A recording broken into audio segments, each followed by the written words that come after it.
तो हेलो दोस्तों, स्वागत है आप सभी का आपके अपने YouTube channel car info mania में। भाई थंबनेल देख के आप समझ ही गए आज की हमारी प्रॉपर्ली वीडियो होने वाली है based on Nexon electric, Tata Nexon electric vehicle. भाई XZ+ वेरिएंट है।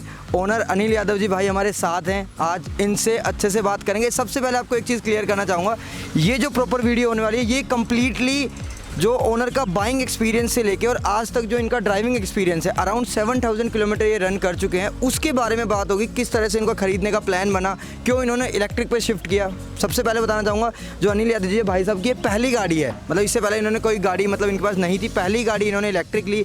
क्या इनको कुछ इश्यूज़ अगर कुछ आ रहे हैं और एक दो बार जो गाड़ी में एरर आए जिसकी वजह से गाड़ी टो करके इनको डीलरशिप तक, शोरूम तक पहुंचानी पड़ी, तो वो सब चीज़ें जानेंगे। अगर आपको इसका ड्राइविंग एक्सपीरियंस की वीडियो देखनी है वो अलग से अपलोडेड है चैनल पे, वो आप जाके देख सकते हैं। साथ ही जो इसमें RTO, सब्सिडी और जो बाइंग प्रोसेस होता है शोरूम का, वो भी हमने रिकॉर्ड अलग से वीडियो बनाई हुई है, वो आप जाके देख सकते हैं। यहाँ पे हम पूरा प्रैक्टिकल रिव्यू लेने वाले हैं कि किस तरह से गाड़ी आज तक परफॉर्म कर रही है, क्या कुछ चार्जिंग टाइम होता है, क्या कुछ माइलेज होता है, ये सब जानेंगे। तो सबसे पहले thank you so much Anil ji अपना टाइम देने के लिए। हाँ जी, थैंक यू। बिल्कुल। तो जैसा कि आपने बताया कि आपकी पहली गाड़ी थी CNG, अगर आपको माइलेज पर्सपेक्टिव से ही और इन्वायरमेंट फ्रेंडली, दो मेजर रीज़न होते हैं इलेक्ट्रिक गाड़ी लेने के, तो आपकी कैसे शुरुआत हुई, कैसे डिसीजन बना और फिर किस तरह से आपने जाके गाड़ी खरीदी। मेरा पहले डिसीजन था कि मैं हैरियर परचेज़ करूँगा। तो डीजल में थी, तो घर पे बात की कि कौन सी गाड़ी लेनी चाहिए, तो बोला ठीक है, जैसे तेरे को ठीक लगते वो ले लो। ठीक है। फिर पता नहीं कहीं एक दिमाग में आया कि पापा को बताया मैंने कि EV भी एक इलेक्ट्रिक व्हीकल है और वो ठीक है, और उसमें कुछ इस तरह का कोई पेट्रोल पंप जाने की जरूरत भी नहीं है, एनवायरनमेंट फ्रेंडली है। मेनली ये चीज़ थी, शुरुआत तो करनी पड़ती है। ठीक है, तो बस ये है कि लाइफ एक टाइम चांस देती है, आप उसे ट्राई कर देख लो। मैंने ले ली, फर्स्ट गाड़ी ली थी मैंने, फर्स्ट यही ले ली फिर। बिल्कुल जी। तो मतलब जो डिसीजन मेकिंग प्रोसेस था वो ज़्यादा कुछ हार्ड नहीं था। नहीं। तो आपने उन पर्सपेक्टिव पे देखा था कि गाड़ी सिर्फ इलेक्ट्रिक है, पेट्रोल डीजल कुछ जलना नहीं है, तो बैटरी रेंज कितनी आएगी, लॉन्ग टर्म पे सही है ना, यानी इस पे आपने क्या कुछ रिसर्च करी। मैंने इस बारे में वीडियो देखे थे और बाकी इसकी वो पढ़ी थी जो उसके साइट पे अवेलेबल होता है, टाटा मोटर्स की। हाँ जी, बिल्कुल वो चीज़ पढ़ी थी। तो मेरे को लगा ठीक है इलेक्ट्रिक व्हीकल है, और वैसे CNG वगैरह इन सब चीज़ों बारे में ध्यान गया नहीं। बिल्कुल। तो बस ये था कि घर पे डिस्कस किया और फिर मैंने बुक कर दी थी गाड़ी जाके। हाँ जी, ठीक है। तो जब आपने डिसीजन बनाया उसके बाद जो आपकी पहली अप्रोच थी टाटा ऑफिशियल्स की तरफ, शोरूम में आपने विजिट किया होगा, आपने बात की होगी, तो वो फर्स्ट एक्सपीरियंस कैसा था। उन्होंने आपको मतलब किस तरह से चीज़ें इलेबोरेट करी, क्योंकि एक रिवोल्यूशनरी चीज़ है, हर कोई मतलब नहीं जा रहा। शुरू में तो बहुत ही कम, अब तो जाके आई थिंक 5000 के आसपास यूनिट्स सोल्ड आउट हो चुकी हैं, और आपने फरवरी 2021 में ली थी, उस टाइम तो और कम यूनिट्स होंगी और कम कस्टमर। बिल्कुल 1000 से कम थी। तो आप उन चुनिंदा लोगों में से जिन्होंने पहल करी है, तो टाटा वालों की तरफ से क्या कुछ रिस्पॉन्स था। उनकी तरफ से ये था कि उन्होंने अच्छे से एंटरटेन किया शोरूम पे, और उन सारी डिटेल्स बताई कि गाड़ी ये है। उन पास जो खड़ा था टॉप मॉडल खड़ा था इसका ना, जो सनरूफ वाला होता है, XZ+ लक्स वेरिएंट है जो। तो उन्होंने सब कुछ बताया, उन्होंने बताया कि ये इसके प्राइसिंग है ये। तो बस उस शोरूम पे गया था, तो उन्होंने पूरी रेंज वगैरह सब कुछ एक्सप्लेन की, गाड़ी खोल के सब कुछ दिखाया, बोनेट वगैरह सब कुछ करके, भैया ऐसे चार्जिंग सिस्टम यहाँ लगता है, और सारी चीज़ दिखाई, अंदर बैठा के दिखाया सब कुछ। तो उन्होंने सब कुछ ओवरऑल सब कुछ एक्सप्लेन कर दिया था। टाटा वालों की अच्छी सर्विस थी वहाँ पर। तो जैसे कि इससे पहले आपने बोला आपकी ये पहली गाड़ी है, वैसे आपने ड्राइव तो करी होगी, नॉर्मल सी बात है, पेट्रोल डीजल सब करी है। तो आपने टेस्ट ड्राइव ली थी शोरूम पे जाने के बाद गाड़ी? अच्छा, विदाउट टेस्ट ड्राइव शुरू में। ओके। मैंने टेस्ट ड्राइव नहीं ली थी, और लेकिन हाँ मेरे को लग रहा था कि ठीक है, तो इसलिए मैंने ले ली। मतलब थोड़ा सा ये होता है ना कि भाई गाड़ी लेने से पहले कि गाड़ी का पावर कैसा है, किस तरह से गाड़ी उठ रही है। रिटर्न फिगर्स थी, इतना इसका टॉर्क कितना है, इसका BHP इतना है, वो सब देख लिया था मैंने। बाकी फिर इतना मैंने वो चला गया वो सब नहीं देखा था। ठीक है। टेस्ट ड्राइव नहीं ली थी। मतलब एक तरह से कह सकते हैं कि टाटा पे ट्रस्ट था। हाँ जी, ये चीज़ बहुत इंपॉर्टेंट है कि अपने देश की है कंपनी, और उस पर ना ट्रस्ट करना वो है कि वो काफ़ी, जो रतन टाटा जी हैं वो इतना एक्सपोर्ट कर रहे हैं, तो हमारा भी थोड़ा बनता है, हम भी थोड़ा सा ना। ये तो यहाँ पे आपने टेस्ट ड्राइव ली नहीं जी, गाड़ी आपने बुक करी, आपको कितने टाइम में गाड़ी डिलीवर हो गई थी। गाड़ी डिलीवर हो गई थी 1 मंथ हो गया था शायद, अराउंड 1 मंथ हो गया था। हाँ जी। तो आई थिंक जो EV में बेस वेरिएंट आता है उस पर थोड़ी ज़्यादा वेटिंग है, XZ+ लक्स पे थोड़ी कम वेटिंग है, उस पर आई थिंक थोड़ा वेटिंग पीरियड है बेस पे। बेस पे नहीं, ऐसा नहीं है शायद मेरे ख्याल से। तो उन्होंने ये बताया था कि जो ये मिडल जो वेरिएंट है ना, सबसे ज़्यादा सेलिंग यही है। अच्छा। और ये सबसे ज़्यादा यूनिट ये सेल होती हैं। ठीक है। तो यहाँ पे भाई थोड़ा सा मतलब कंट्रोवर्शियल भी हो गया था स्टार्टिंग में, एक बीच में केस भी हुआ था टाटा पे कि रेंज कम आ रहा है, और दिल्ली गवर्नमेंट ने सब्सिडी कुछ टाइम के लिए होल्ड कर दी थी। तो उस पर आपका ऐसा कुछ नहीं हुआ कि यार मतलब ये चीज़ हुई है, एक नेगेटिव चीज़ हो जाती है तो माइंड में क्लिक होती है, तो उस पर आपका क्या फीडबैक है।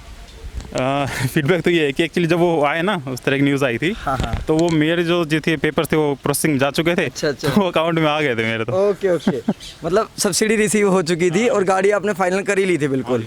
ठीक है, इसके बारे में अगर डिटेल में जानना है, जो बाइंग प्रोसेस था, आरटीओ चार्ज, सब्सिडी कितनी थी गाड़ी का, अगर आप अदर स्टेट से लेते तो कितने की पड़ेगी, जैसा हमने शुरू में बताया था, अलग वीडियो अपलोडेड है चैनल पे, वो आप जाके देख सकते हैं। तो अब जानते हैं, जब आपने गाड़ी पहली बार चलाई, जब आपने मतलब एक्सीलेटर पे पैर रखा गाड़ी डिलीवरी देते टाइम, उसके बाद घर आए होंगे आपने, उसके बाद आपने चलाई, तो मतलब क्या चीज़ निकली कि भाई मज़ा आ गया, या मतलब टॉर्क कम है, या पिकअप इनिशियल पिकअप कम है या ज़्यादा है, क्या एक्सपीरियंस था वो बताइए एक बार। स्टार्टिंग में तो जी ऐसा है कि थोड़ा सा वो था कि भाई पता नहीं फिर किस तरह के क्या एक्सपीरियंस है, तो मैंने चलाई तो फिर मेरे को लगा ठीक है, अच्छी थी सब कुछ। तो मेन चीज़ ये है कि बहुत साइलेंट है, बिल्कुल साइलेंट है, शांत है गाड़ी, बहुत कंफर्टेबल है, सही चलती है। स्पोर्ट्स मोड डाल देखते हैं तो बहुत ज़्यादा पिकअप है, बिल्कुल। हाँ जी, बहुत ज़्यादा, मतलब कि आपको कंपेयर का आपके वीडियो में दिखाना कभी, तो उसमें देखना काफ़ी ज़्यादा इसके पिकअप का भी अच्छा है, ऐसा लगता है जैसे कि उड़ गई हो। बिल्कुल बिल्कुल। तो ड्राइविंग एक्सपीरियंस वाली वीडियो में हमने पिकअप भी टेस्ट किया है गाड़ी का स्पोर्ट्स मोड में डाल के, तो वो भी आप जरूर देख लें। लेकिन जब भी मैं अभी जस्ट वीडियो बनाने आए तो जस्ट गाड़ी को बिल्कुल मतलब एक तरह से बैक करके जब गाड़ी खड़ी करनी थी यहाँ पे, तो जब आपने गाड़ी स्टार्ट करी, आपने गाड़ी चला भी दी, मेरे को लगा अभी स्टार्ट ही नहीं हुई है, ऐसे ही जैसे अभी खड़ी है ना, बिल्कुल बिल्कुल ऐसे ही स्टार्ट खड़ी रहती है, मतलब पता नहीं चलता उसका भी स्टार्ट है कि बंद है। बिल्कुल बिल्कुल। ये ड्रॉबैक भी एक तरह से समझ सकते हो कि कोई अगर आप जा रहे हो तो सामने वाला पता ही नहीं चलेगा अभी पीछे से गाड़ी आ रही है, बिल्कुल। एक हाँ, किसी को पता भी नहीं चलेगा। एक दूसरी चीज़ आपको फील नहीं हुई कि भाई पेट्रोल डीजल जैसे इवन सीएनजी वाली गाड़ी, वो रेस की जो आवाज़ आती है वो वाली, तो वो आप चलाते हो जब आप मिस नहीं करते हो कि यार बिल्कुल ही साइलेंट चल रही है, पता ही नहीं चल रहा। इस चीज़ का ना मेरे को प्रॉब्लम इसलिए नहीं है क्योंकि मेरे पास, मैंने आपको बताया था मेरी फर्स्ट गाड़ी है, तो मैं ज़्यादा दूसरी गाड़ियाँ बहुत कम चलाई थी, 3-4 महीने चलाई होगी, तो मेरे को ज़्यादा इस चीज़ का इशू है ही नहीं कि भाई आवाज़ जो चाहिए होती है ना, कहते हैं फील चाहिए होती है गियर की, ये सब वो सब मुझे फ़र्क पड़ता ही नहीं, अब मेरे को नहीं पड़ता पर्सनली। बाकी हो सकता है कि इस चीज़ का हो कि लोग मिस करें इस चीज़ को कि भाई ड्राइविंग एक्सपीरियंस। जैसे भाई किसी आप अगर आप स्विच कर रहे हैं पेट्रोल गाड़ी से डीजल गाड़ी से, या इवन सीएनजी भी आपके पास, आप इलेक्ट्रिक पे स्विच कर रहे हैं, तो मामला एकदम से शांत हो जाता है।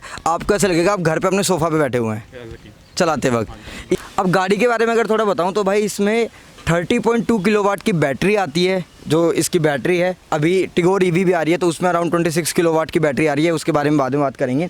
और इसमें भाई जो गाड़ी में सबसे बड़ी चीज़ है वो है 245 न्यूटन मीटर का टॉर्क गाड़ी निकालती है। और जो टाटा भी क्लेम करता है, जो चीज़ आई थिंक अचीवेबल भी है, वो 0 to 100 की स्पीड पे गाड़ी 9.9 सेकेंड में, मतलब विद इन 10 सेकेंड गाड़ी 0 to 100 चली जाती है। तो मतलब जैसा भाई साहब भी बता रहे थे, गाड़ी आपको ऐसा लगेगा स्पोर्ट्स मोड में जैसे उड़ रही है। तो भाई ये चीज़ फैक्ट है, ईवी में आपको पिकअप का कोई इशू फील नहीं होगा, ठीक है।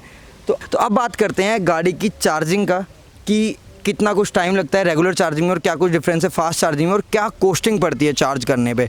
तो यहाँ पे जब आप रेगुलर चार्जिंग करते हैं घर पे, उसमें कितना टाइम लग जाता है? आपने तो अच्छे से नोट कर लिया होगा, इवन चाहे रात में लगाई हो चाहे दिन में, आपको पता होगा एग्जैक्ट कि भाई 10% इतनी देर में होती है, 100% होने में इतना टाइम लगता है, 0 to 100। तो वो चीज़ बताइए।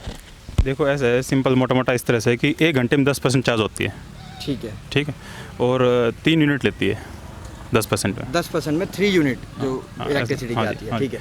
तो अगर आप मुझसे, कंपनी ने भी यही कहा है कि 8 घंटे में ना 80% चार्ज हो जाती है, 100% नहीं, 80% चार्ज हो जाती है। ओके। हाँ, तो 0% तो होती ही नहीं है, कहने मतलब ऐसे कि चला के ले जाओगे, ऐसा नहीं, 0 पे ले जा खड़ी करो आप। तो आपको जैसे डेली रन में ना 2 या 3 घंटे चार्ज करनी होती है और अपने वापस दोबारा अपनी चार्ज हो जाती है फुल, तो ऐसा कुछ दिक्कत नहीं आती। तो यहाँ पे 2 से 3 घंटे में चार्ज होने का मतलब ये है कि आपकी डेली रनिंग अभी कितनी है, जब से आपने गाड़ी ली है तो अप्रोक्स आपकी कितनी डेली रनिंग है, और उसके बाद आप कितने दिन में आप दूसरे दिन तीसरे दिन कैसे चार्जिंग करते हैं? आपका चार्जिंग मेरी डेली रन जो है वो 30-40 किलोमीटर का पड़ता है। अच्छा, ठीक है, हाँ, 40 या फिर 50-60 हो जाता है। हाँ हाँ। तो उसके अकॉर्डिंग मैं देख लेता हूँ कि 3 घंटे 4 घंटे ज़्यादा चार्ज हो जाती है। स्लो चार्जिंग है, लगा दो घर पे, वो हो जाती है इजीली चार्ज। तो इसमें तो कोई मतलब एक्स्ट्रा कुछ है नहीं, अपना डेली भी आप जाके चार्ज लगा दो तो आपको अगले दिन अपनी 90-100 मिले, कोई दिक्कत नहीं है। अच्छा, और ऐसा कुछ कि भाई डेली के डेली 100% चार्ज नहीं करनी, टाटा वालों ने ऐसा कुछ बोला हो कि भाई आपको 95 ही करनी है, उससे ऊपर करोगे, या वो 100% के बाद पावर कट होती है नहीं होती, वो सब चीज़ें और बताइए। मैं थोड़ा सा कहीं पढ़ा था, पता नहीं कि बुकलेट में था कहीं पता, कि भाई ऐसा रोज़ 100% करने की जरूरत नहीं होती है। अगर वो 50 से अबव है तो उसको आप यूज़ करते रहो, जब वो थोड़ा सा और नीचे आ जाए तो उसको चार्ज कर लो। पर बिल्कुल डिस्चार्ज नहीं करनी चाहिए, ये चीज़ शायद बुकलेट में लिखी हुई है कि बिल्कुल डिस्चार्ज नहीं करनी चाहिए गाड़ी, वैसे ना चार्ज करते रहना चाहिए थोड़ा सा। आई थिंक बिल्कुल डिस्चार्ज करने का तो रिस्क कोई लेगा भी नहीं, मतलब बिल्कुल ही 10% से नीचे कोई चला रहा है, कोई बाहर लेके जाएगा तो कहीं ना कहीं तो गाड़ी बंद होगी, नॉर्मल सी बात है, पेट्रोल डीजल आप डाल नहीं सकते, ठीक है। तो आपकी जो लोकल में रनिंग है वो आपने बताया मैक्सिमम 50-60 है। ऐसा हुआ है कि आप इसको कहीं लॉन्ग ट्रिप पे ले गए 150 से 200 किलोमीटर, 250 किलोमीटर, तब आपको एक लगाओ कि यार मैं अपनी गाड़ी निकालूंगा, 200 किलोमीटर का रहना, क्या पता मतलब वापस मान लो 100 किलोमीटर वन साइड है तो रिटर्न में आते कोई दिक्कत ना आए या ऐसा कुछ आपको लगा हो? ये ऐसा बिल्कुल स्टार्टिंग में क्या होता है, स्टार्टिंग पता नहीं होता है कि ड्राइविंग पैटर्न क्या रखना है तुमने। बिल्कुल, बिल्कुल। तो मैं स्टार्टिंग में लग गया था, रोहतक लग गया था, तो उस टाइम में मेरे को लग गया था कि हाँ, फिर मेरे को स्पीड में मेंटेन ज़्यादा कर रखी थी, एक्सीलेट ज़्यादा कर रहा था, तो उससे बैटरी ज़्यादा कंजम्पशन होगी। बाद में चीज़ें समझ में आई तो मैं बाद में गया रोहतक, तो फिर मैं समझ में आ चुका था कि भाई ड्राइविंग पैटर्न अगर ठीक रखोगे तो गाड़ी जाएगी भी और वापस भी तुम्हें ईजिली पहुँचा देती है। मतलब अगर वन साइड 100 किलोमीटर की ट्रिप हो तो 200 से 220 किलोमीटर आप आराम से चला सकते हैं 95-100%। ड्राइविंग पैटर्न सही रखोगे तो ड्राइविंग पैटर्न से आपका एग्जैक्ट क्या मतलब है? ड्राइविंग पैटर्न मतलब ये है कि आप ज़्यादा एक्सेलरेट और डीएक्सेलरेट ना करें अचानक से। हाईवे पे वो चीज़ हो जाती है कि ना आप एक बेस लाइन पे जाकर मेंटेन कर ले गाड़ी को, 60-70 स्पीड पे जाकर मेंटेन कर ले, जो बैटरी है ना उस पर दिखाता रहता है, शो करता है ग्राफ में, उसको एकदम बेस लाइन टच कर ले, वो गाड़ी फिर आपकी बिल्कुल सही कम बैटरी खा के ज़्यादा आगे जाती है। तो ये जो बेस लाइन की भाई साहब बात कर रहे हैं ये सब ड्राइविंग एक्सपीरियंस में जाके आप देख सकते हैं वहाँ पे किस तरह से आपको गाड़ी मेंटेन करनी पड़ती है और कम से कम बैटरी खाए। तो यहाँ पे एक चीज़ हो रहा है, इसमें एक रीजनरेटिव सिस्टम होता है कि गाड़ी वो क्या होता है, मतलब आपको एक स्पीड में मेंटेन करनी पड़ती है या सिंगल ब्रेकिंग होती है, वो क्या सिनेरियो होता है और वो कितना कुछ आपने उसका कितना क्या ऐसा लगा कि बैटरी की परसेंटेज बढ़ गई है या फिर रेंज बढ़ रही है गाड़ी की, आपने ऐसा कुछ नोटिस किया हो? तो ये रीजनरेशन का ये है कि जो जिसकी बात करता हूँ बेस लाइन की, उस बेस लाइन के अगर नीचे डिप करता है ना ग्राफ तो रीजनरेशन हो रही है। ठीक है। तो वो चीज़ होती है, अगर आप जैसे कि एक स्पीड पे जाके ना आप एक्सेलरेट छोड़ देते हो तो गाड़ी है ना, ऐसा नहीं है कि वो जाती रहे, वो स्लो हो जाएगी ऑटोमेटिकली अपने आप कुछ 10 मीटर से, हाँ जी, वो कुछ दूर जाएगी अपने आप ऑटोमेटिक रुक जाएगी वो, तो वो रीजनरेशन कर लेती है, गाड़ी स्लो हो जाती है, रीजनरेशन कर लेती है उस चीज़ को। हाँ वो करती है, बिल्कुल फ़र्क पड़ता है। इवन उस चीज़ का ये है कि अगर आप जैसे कि थोड़ा सा आपको ऐसा कोई जगह आती है जहाँ पर थोड़ी ढलान ज़्यादा है, स्लोप है, हाँ, उस जगह पे आपको पता चलेगा कि गाड़ी जो है वो कर रही है। मैंने तो ये भी सुना है कि कोई अगर ऊपर पहाड़ से नीचे उतारता गाड़ी चार्ज हो जाती है। रीजनरेशन फॉर श्योर काम करता है और यही चीज़ कही जा रही है कि टिगोर ईवी में और ज़्यादा एनहेंस होकर आएगी और स्पेकुलेशन लग रहे हैं कि अराउंड आपको टिगोर ईवी 340 से 350 किलोमीटर तक रेंज देने वाली है। और भाई अगर अराउंड 10 लाख के बजट में आपके पास वो पैकेज मिलता है तो बेस्ट होगा, उसके बाद फिर कभी करेंगे, अभी आते हैं इसी के ऊपर। तो आपने जब गाड़ी ली 100,000 लोग थे जिन्होंने नेक्सॉन ली थी ऑल ओवर इंडिया, तो आपने वो पहल करी, तो आपको क्या लगता है कि पर डे कितनी रनिंग हो कि बंदे को फिर आंख बंद करके नेक्सॉन ईवी ले लेनी चाहिए कि भाई इतनी रनिंग हो तो ले लो, इससे ऊपर है तो आप डीजल या सीएनजी पे जाओ? देखो मेरा मानना है अगर गर्मियों का मौसम है और किसी को जाना है तो वो 160-170 किलोमीटर AC के साथ ना, हाँ वो इतना जाके वापस आ सकता है, वापस आके उस चार्ज लगानी पड़ेगी ओवरनाइट। तो बस ये है कि मेरे को लगता है कि गर्मियों का मौसम जो अपने ज़्यादातर रहता है इंडिया में, तो इस मौसम में 160-170 विदेशी बिल्कुल वो वापस जाके रफ एंड टफ मतलब अपना हाँ चला सकते हैं। तो भाई पॉइंट ये है कि आइडियली अगर किसी को डेली रन करना है तो आई थिंक हर किसी का 100 से 120-150 मैक्स हो जाता है डेली रनिंग, ये भी ज़्यादा हो गया थ्रू आउट द वीक। तो अगर आपका daily run 90 to 100 kilometre up down है तो आप आराम से 2 दिन गाड़ी चला सकते हैं अगर आप ड्राइविंग पैटर्न मेंटेन करके रखें। और नहीं तो भाई एक चीज़ हो रहा है, आपको 2 दिन गाड़ी चलाने गया वापस तो अपने घर ही आओगे, आप चार्जर तो कैरी करके चलते ही हो, ये वाला चार्जर तो आप कहीं रुकते भी हो तो वहाँ भी लगा सकते हो, नाइट स्टे करते हो, होता है ना जो पावर प्लग होता है उसमें लग जाता है, ठीक है। और उसमें एक चीज़ मेन चीज़ ये है कि अर्थिंग की एक चीज़ है, जो अर्थिंग है ना वो होनी चाहिए। सॉकेट जो 3 प्लग होते हैं ना ऊपर और प्लग में अर्थिंग नहीं होगी तो गाड़ी चार्ज नहीं होगी। अच्छा। इसलिए चीज़ें गाड़ी के साथ काफ़ी टाइम बताने बाद समझ में आता है कि एक छोटा सा रॉड गार्ड के आप वो लगा के तार ना थोड़ा पानी डाल दो, वो उसमें कनेक्ट कर दो, अर्थिंग बन जाती है और चार्ज हो जाता है। मतलब वो अपना थोड़ा सा जुगाड़ करके अगर वो तो जो ये आपका आई थिंक हुक ये अच्छा निकला वो, ये कैसे क्या इसकी कहानी बताइए कि आपको टो करवानी पड़ी गाड़ी शुरू में, कब की बात थी और किस वजह से वो हुआ था और टाटा वालों ने कितना सपोर्ट किया? देखो ऐसा है कि चार्जिंग लगाई थी मैंने, तो चार्जर है ना उस पर वो देखें कोड लिखे हुए हैं कि भाई इसका मतलब ये होता है, इस एरर का मतलब ये होता है। तो एक एरर है व्हीकल अर्थ लीकेज फॉल्ट करके, तो वो शो करने लग गया, 2 ब्लिंक करने लगी। तो मैंने उसके उसमें देखा बुकलेट में, तो उसने बोला कि व्हीकल प्रॉब्लम है। तो मैंने कॉल की टाटा में, तो उन्होंने असिस्टेंस के लिए, टाटा की ये चीज़ बहुत अच्छी है कि वो कॉल करने पे बहुत जल्दी रिस्पॉन्स करते हैं, और उन्होंने पूरा कॉल करके गाड़ी भेजी और टो करके लेके गए थे।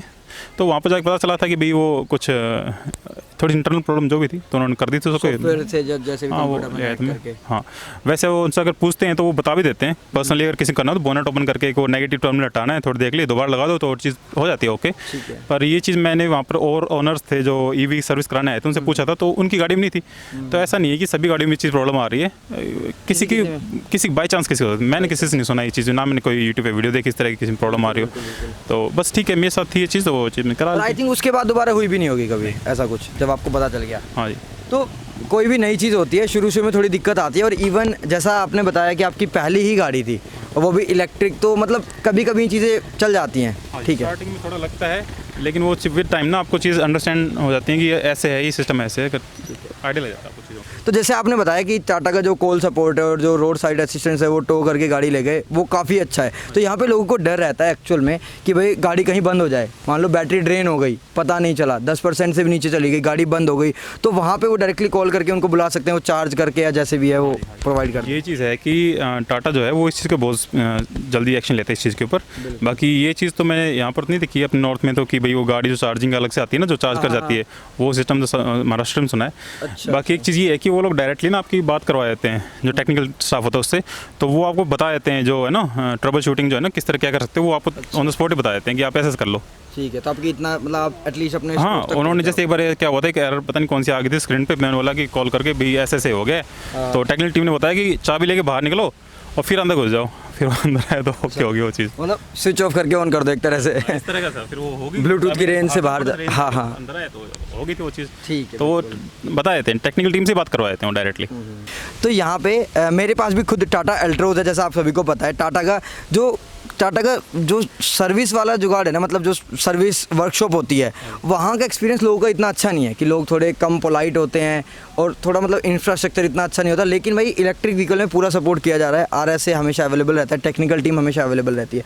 तो अब करते हैं वीडियो को कंक्लूजन के टाइम पे एक लास्ट क्वेश्चन मैं पूछना चाहूँगा। आपने गाड़ी ड्राइव करी, आपने मैक्सिमम रेंज कितनी निकाली, कि 100% से लगभग 10-15% आने पे आपने मैक्सिमम कितनी चलाई है गाड़ी? मैंने चलाई है अराउंड 220 या 230 हो गई थी। 220 से 230। हाँ, मेरे को लाख लगानी पड़ी थी, शायद 5% या 7% बैटरी बच रही ओके, थी, बिल्कुल ऑफिस ही में लगाना पड़ा था उस टाइम वो, हाँ हो गया था एक बार ऐसे। ठीक है।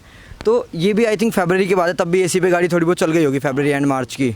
ठीक है। अभी आपने विंटर में एक्सपीरियंस नहीं लिया है विदाउट AC, तो आपको क्या लग रहा है कितनी क्या चल जाएगी देखो विंटर? विंटर्स में इसकी रेंज ऑब्वियसली इंक्रीज होगी। जैसे मेरा एक्सपीरियंस रहा है कि मौसम पे बहुत डिपेंड करता है। देखो मैं बहुत इंपॉर्टेंट चीज़ बताता हूँ, बैटरियाँ जो है ना वो गर्म हो जाती हैं। अगर बहुत ज़्यादा गर्मी पड़ रही है ना तो बैटरियाँ गर्म हो जाएंगी। कूलिंग सिस्टम है बैटरी का, वो ऑन हो जाता है, चलती गाड़ी में भी ऑन हो जाता है, तो बैटरी ड्रेनिंग ज़्यादा हो जाती है। और भी बैटरी का बिल्कुल, तो गर्मियों में आपकी रेंज कम हो जाती है और सर्दियों में मेरे को लगता है कि अगर AC चल रहा हो गाड़ी आराम 300 किलोमीटर चल जाएगी, मेरे को लगता है। 300 किलोमीटर, 270-80 तो आँख मीच के बिल्कुल। एग्जैक्टली, मैंने देखा है कि अगर AC बंद हो तो गाड़ी बहुत सही चलती है, मतलब कि रेंज जो है वो बहुत ज़्यादा इंक्रीज़ कर देती है। हाँ जी, इंक्रीज़ कर देती है। ठीक है। तो यहाँ पे आई थिंक जो कस्टमर एक्सपीरियंस है, इस वीडियो से आपको ज़रूर कुछ ना कुछ हेल्प मिली होगी, कुछ ना कुछ वैल्यू मिली होगी। तो चैनल को सब्सक्राइब और वीडियो को लाइक करना ना भूलें। अब जो मैं हमने बताया 2 वीडियो और अलग से नेक्सॉन की अपलोड होने वाली हैं जस्ट चैनल पे। एक बाइंग एक्सपीरियंस, सब्सिडी RTO, एक ड्राइविंग एक्सपीरियंस जिसमें मैंने खुद गाड़ी ड्राइव करके देखी है स्पोर्ट्स मोड पर और गाड़ी नॉर्मल मोड पर, किस तरह से रीजनरेटिव काम करता है। तो वो वीडियो देखना ना भूलें, उसमें एक्जैक्टली और बात करेंगे चार्जिंग टाइम और रेंज के बारे में। तो इस वीडियो को यहीं कंक्लूड करते हैं। आपका बहुत बहुत थैंक यू, आपने इतना लाइव अपना बिल्कुल प्रैक्टिकल फीडबैक शेयर किया। और इसी तरह की वीडियो लेते रहने के लिए चैनल को सब्सक्राइब करना ना भूलें, और नेक्सॉन की जो बाकी वीडियो अपलोड है ना वो भी जाकर आप चैनल पे देख सकते हैं।